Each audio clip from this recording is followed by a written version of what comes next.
వైఎస్ఆర్ కాంగ్రెస్ పార్టీకి ఒక పరిణామం కంటి మీద కునుకు లేకుండా చేస్తోంది. షర్మిల కుమారుడు రాజారెడ్డి రూపంలో బాధ్యతలు, భవిష్యత్తులో ఇబ్బందులు తప్పవని ఎక్కువ మంది భావిస్తున్నారు. షర్మిల తెలంగాణ రాజకీయాల్లోకి వెళ్లిన తీరు, అటు తర్వాత పార్టీని కాంగ్రెస్ లో విలీనం చేయడం, ఏపీ కాంగ్రెస్ బాధ్యతలు తీసుకోవడం, జగన్మోహన్ రెడ్డిని టార్గెట్ చేసి డ్యామేజ్ చేయడం వంటివి ఎక్కువ మంది గుర్తు చేసుకుంటున్నారు. ముఖ్యంగా షర్మిల విషయంలో టీడీపీ అనుకూల మీడియా వ్యవహార శైలి పలు అనుమానాలకు తావిస్తోంది.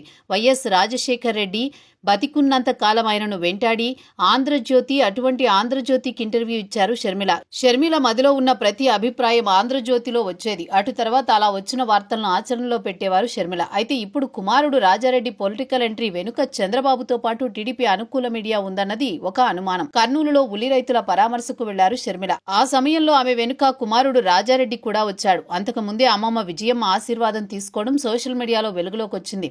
దీంతో ఆయన పొలిటికల్ ఎంట్రీ పక్కా అన్న ప్రచారం ప్రారంభమైంది. టీడీపీ అనుకూల మీడియా డిబేట్లు నడిచాయి.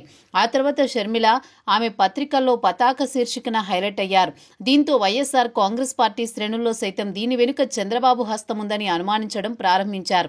టీడీపీ అనుకూల మీడియా వ్యవహార శైలి గమనించి షర్మిల పొలిటికల్ ఎంట్రీ సమయంలో ఇదే మాదిరి చేశారని గుర్తు చేసుకుంటున్నారు. ఖచ్చితంగా భవిష్యత్తు రాజకీయాలను అంచనా వేసుకుని రాజారెడ్డిని తెరపైకి తెచ్చారని అనుమానం సగటు వైసీపీ శ్రేణుల్లో ఉంది. ఇటీవల టీడీపీ అనుకూల మీడియాలో షర్మిల విషయంలో రాతలు మారుతున్నాయి.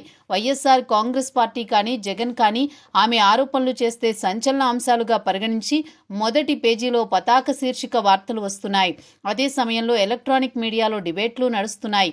అయితే ప్రభుత్వానికి, ప్రభుత్వ విధానాలకు వ్యతిరేకంగా మాట్లాడితే లోపలి పేజీల్లో ఎక్కడో మారుమూల చిన్నపాటి వార్తతో సరిపెడుతున్నారు.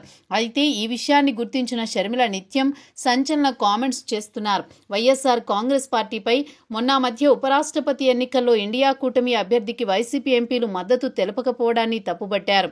జగన్మోహన్ రెడ్డిపై చాలా రకాల వ్యాఖ్యలు చేశారు. అప్పట్లో కూడా షర్మిల టీడీపీ అనుకూల మీడియాలో హైలైట్ అయ్యారు.